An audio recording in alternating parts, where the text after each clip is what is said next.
Guys, welcome to another episode with me, Shashank Gudappa. And in today's episode, we're going to talk about a very interesting topic, that is what to do when the market is falling. Now, we've always seen the markets taking an upward turn and we've also seen them taking a downward turn. But the most interesting thing is, what should we as a human being respond to the market when it is continuously falling? And we've seen all this, right? We usually tend to make bad decisions, or we tend to take decisions that are not accurate at that moment of time. So we will look at all of those things. Now, let's first examine the situation on the ground, okay, when the market is falling. Market falls are always sharp. It's like a panic landing, right? What happens is, when we look at the market, it's not a slow, gradual decline. Slow, gradual decline, you guys know how to handle. But what happens, suddenly 1,000 points fall or 2% down, right? Now, there's a lot of negative news going around in the market. Everyone's saying, oh my God, the market is crashing. Some people will say that it's a market correction, don't worry about it. Some people will say this is the end of the world, stock market is going to crash, it is going to fall down by 30, 40 points. But what do you do as an individual? Because you're only looking at negative news all around. Everything's red, everything's falling down, and your portfolio now looks very red as well. So at this point, what do you do? So at this point, the most simplest and easiest solution for an individual investor like you is to not do anything immediately. Don't do anything.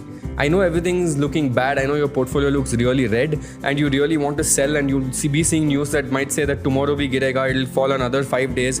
Do not do anything, right? The main reason why I'm saying do not do anything is because market is not always driven by logic and decisions. It is driven by investor sentiments. And sometimes what happens when the market goes down too much, it usually tends to bounce back in the upward direction, right? And doesn't keep going down for a long period of time, unless something really has gone wrong in the world. Like if the world is ending, okay, I understand that case.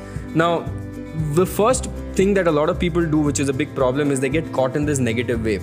First, you need to not get caught in this negative wave. Don't get caught. Everyone's selling, tell your friends, no problem, I'm not selling, right? An intelligent investor should trust in the resilience of the portfolio and stay steady, because if you've done your research and you know that you're holding some fundamentally strong stocks, then what's the point of you selling out in this panic sell? Don't sell. Relax. Hold your thing, right? Now, what happens is the investor should also be mindful not to get caught in this emotional selling mentality, and this will lead to panic. This will lead to panic selling, which will further fall, and then you will see that it keeps going down and the prices will keep going down. So market timing is also very important, and you know for a fact market will eventually rebound. How many times has the market fallen down in the last 1 year? A lot of times, right? But eventually it comes back up. And recently we saw a massive fall, but you see how the market slowly comes back up. Over a long period of time, the Sensex has always gone up, so don't worry too much about it. In fact, when things like this happen and when it goes down, you should start taking this with an advantage, right? From an advantage perspective or an opportunity perspective. So first thing you need to do is first assess the situations, right? What is happening? Don't keep your hand or finger on that sell button, right? Don't do that. Just wait and see what is happening. Oh, this is why the market is falling. Oh, these are the factors that market is falling, right? Okay, has this affected this market fall? Has it affected my companies that I hold, which have strong business model? No, it's not creating any fundamental problems with my company. So then my stocks are fine. So when you understand and assess that way, and you see that your fundamentally strong stocks are now available at a discount, and if the market has fallen down but nothing's gone wrong with your stocks, that's when you should take an advantage and start buying, right? Now, this Warren Buffett had also said this very clearly, that we should attempt to be fearful when others are greedy, and to be greedy only when others are fearful.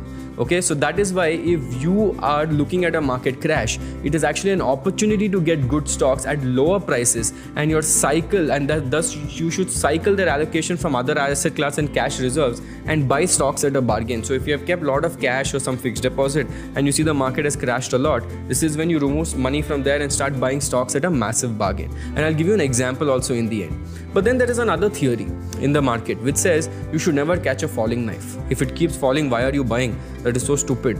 No, but this is where a concept called cost averaging comes in. Okay, cost averaging using SIP comes in.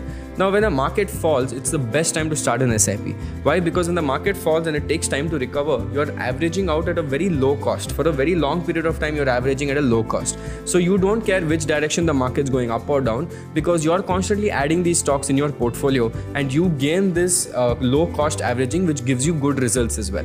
Now, lastly, it is very critical to focus on the long-term decision before taking any response into the market. Now, the reason I'm saying you should look at the long-term decision is because if a company's business model and long-term potential are not affected by this fall, and the share price is showing that it is a good opportunity, but it's still gone down, this is when you start loading up, right? And only you can do this when you are calm and composed, and you say, whenever a market falls, my first reaction is not panic, I'm going to watch. Now, I'll tell you a very interesting example.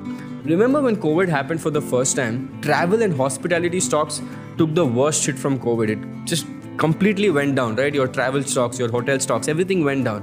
Now, many investors were the first in line to sell these stocks when the pandemic first hit. They're like, boss, yeah, this will not recover now. This is gone. This is finished. But seasoned investors, imagine those guys, once it bottomed out, you kept buying. Imagine you kept buying all these airline stocks at the bottommost time, right? And this happens once in a decade. So a lot of seasoned investors started buying these stocks at a very low point.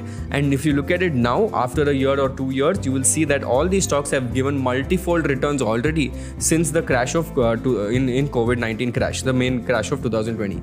This is what I wanted to say to you guys. Now, there's another very famous saying that talks about, as the great Baron Rothschild once said, the best time to buy is when there is blood in the streets. And even if the blood is yours, it is the best time to buy.